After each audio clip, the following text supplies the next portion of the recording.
El Estado mexicano espió a integrantes de la sociedad civil y periodistas con las herramientas compradas para perseguir a criminales y terroristas. Comprueba una investigación realizada por Artículo 19, R3D y SocialTIC, en este caso con asistencia del Citizen Lab de la Universidad de Toronto, Canadá. Los ataques fueron dirigidos a integrantes del Centro de Derechos Humanos Miguel Agustín Pro Juárez, Aristegui Noticias, del Instituto Mexicano para la Competitividad, Mexicanos contra la Corrupción y la Impunidad y el periodista Carlos Loret de Mola. El estudio documenta que los ataques fueron realizados con el malware Pegasus, que fue desarrollado por la empresa israelí NSO Group, y debido a las leyes internacionales únicamente es vendido a gobiernos para perseguir a criminales. El gobierno de la República comparte su convicción de que el ejercicio libre del periodismo es una condición indispensable en toda sociedad democrática. Se requiere rendición de cuentas e identificar a los responsables de estos mecanismos de espionaje, no solamente porque significa una limitación a la libertad de expresión de quien está siendo espiado, sino que es un mecanismo real de control efectivo de la información, es decir, el gobierno controla aquella información que sale de fuentes críticas. Por ello, este gobierno es y seguirá siendo respetuoso de la libertad de expresión y de la pluralidad de voces que se expresan en los medios de comunicación. En el caso de Aristegui Noticias, el estudio documenta que Carmen Aristegui recibió 24 ataques, Rafael Cabrera 7 y Sebastián Barragán 1. En este caso, las intervenciones ilegales se extendieron al hijo de la directora editorial, Emilio Aristegui, quien recibió 24 mensajes. Los informes publicados esta mañana en Canadá, en Estados Unidos y en México comprueban que agentes del Estado mexicano, que son los únicos autorizados para comprar y usar el software de espionaje desarrollado por NSO Group, atacaron a Emilio Aristegui para obtener información sobre el joven estudiante, su círculo cercano y el de la directora editorial de Aristegui Noticias. Los ataques al hijo de la periodista comenzaron cuando era menor de edad, en su celular personal, y en algunos casos cuando se encontraba en Estados Unidos. Emilio y Carmen Aristegui son los objetivos del gobierno de Enrique Peña Nieto que recibieron el mayor número de ataques y mensajes intrusivos en sus sistemas de comunicación. En el caso de mi hijo Emilio, bueno, se imaginarán que eso me sacude. Eso, desde luego, para una persona es sumamente grave saber hoy con contundencia que el gobierno mexicano de Enrique Peña Nieto se ha atrevido a tanto. Que el gobierno de Enrique Peña Nieto ha dado pasos todavía más graves de los que ya ha dado con nuestra censura directa, con la salida como fue de MBS Radio, que desde luego no puedo yo disociar una cosa de la otra. Para mí es un continuum, para mí es un proceso secuencial de momentos que han estado relacionados inicialmente con una investigación periodística como la Casa Blanca de Enrique Peña Nieto, que hoy por hoy no ha podido explicar y me temo que no podrá explicar sensatamente, porque no hay manera de que un presidente como Peña Nieto pueda justificar la posesión de una propiedad multimillonaria a nombre de su contratista.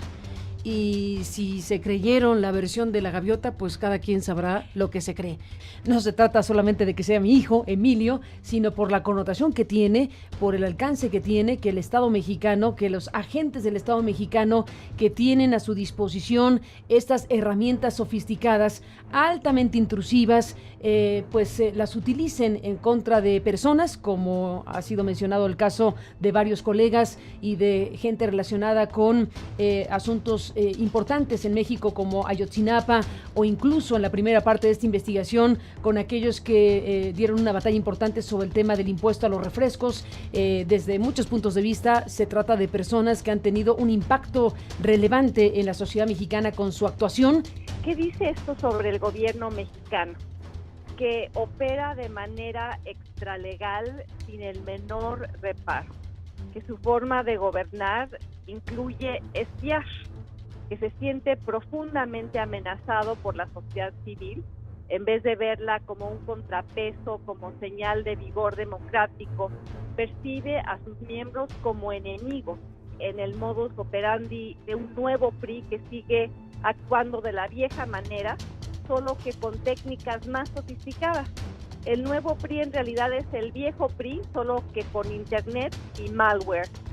es totalmente preocupante dos cosas. Uno, que este control efectivo utilice como herramienta pues también a familiares o personas cercanas a los periodistas, activistas y defensores, a personas menores de edad o a personas incluso que no son de nacionalidad mexicana. Esto es algo preocupante, es algo que por lo menos el gobierno tiene que rendir cuentas y decir cuáles fueron las causas, las motivaciones que dieron pauta a esto, y decir también algo que recalca el New York Times en su investigación, es si las autoridades que llevan a cabo el espionaje pidieran permiso al Poder Judicial, el Poder Judicial no les daría ese permiso.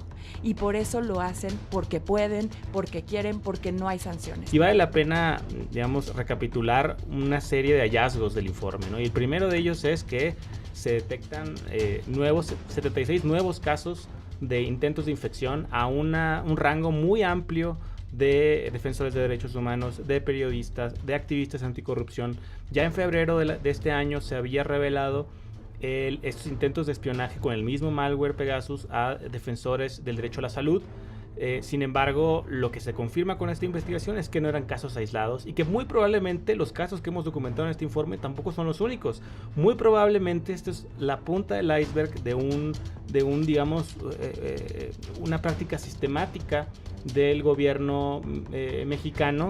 En el caso de Emilio Aristegui se presenta la agravante de que era menor de edad cuando fue sujeto de múltiples intentos de intervención, tanto en su estadía en México como en los Estados Unidos.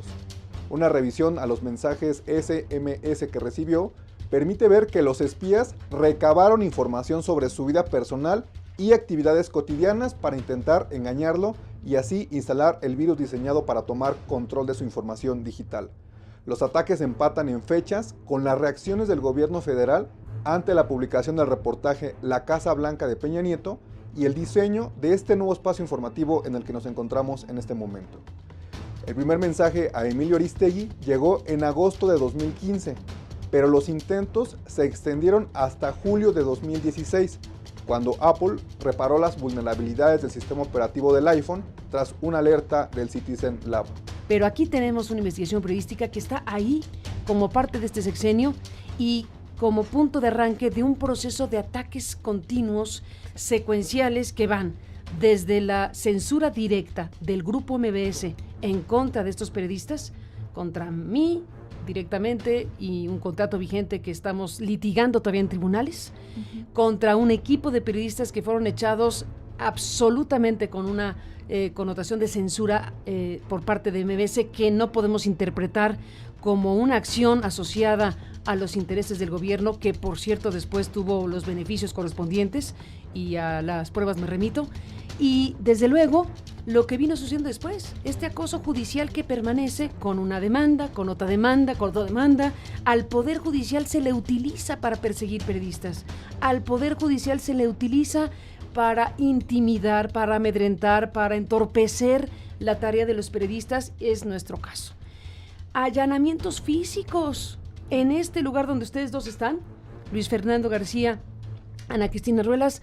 Ha habido allanamiento físico. Exacto. Que está en una investigación que no prospera y que no puedo interpretar más que consecuencia de lo mismo. Y el espionaje, que es otra herramienta del gobierno de Enrique Peña Nieto en contra de periodistas que hemos hecho nuestro trabajo. Algunos dirán, no es noticia que el gobierno o que el gobierno espíe a la gente. Bueno, puede ser que tengamos esa noción general siempre de que hay la posibilidad de que el gobierno espíe a las personas de manera indebida. Aquí este lunes el tema es que se pudo demostrar. Aquí el tema es que esa sospecha generalizada de que los mexicanos no podemos estar tranquilamente con nuestras comunicaciones privadas porque siempre habrá orejas, espías, intervenciones. Bueno, aquí el tema es que se puede demostrar científicamente qué ha ocurrido con personas que tienen nombre y apellido. La APG lo responsabiliza por esas declaraciones si, como consecuencia de las mismas, hay algún ataque o algún crimen en contra de algún periodista. Algunos sectores políticos se están movilizando de tal manera de que están tratando de acallar la libertad de expresión, de amordazarla, de limitarla. Aunque no hay de momento un vinculante, es un hecho que los ataques contra quien denuncia corrupción y abusos de poder son asediados y hasta asesinados. Los periodistas pueden ser catalogados como defensores de derechos humanos por el papel que desarrollan, así que creo yo que este tipo de hechos lo que está haciendo es atacar la incipiente y poca democracia que tenemos en Guatemala. Los ataques en contra de la prensa han ido en aumento en Guatemala, tanto por los funcionarios públicos como por empresas privadas que son contratadas para restarle credibilidad a comunicadores y periodistas mediante campañas de difamación por redes sociales. Por medio de un comunicado oficial, la Sociedad Interamericana de Prensa condenó los ataques del presidente Jimmy Morales en contra de la prensa, mientras la Fiscalía Especial de Delitos contra Periodistas investiga el posible móvil del doble crimen en contra de comunicadores en el suroccidente del país. Miguel Salay, Hispan TV, Ciudad de Guatemala.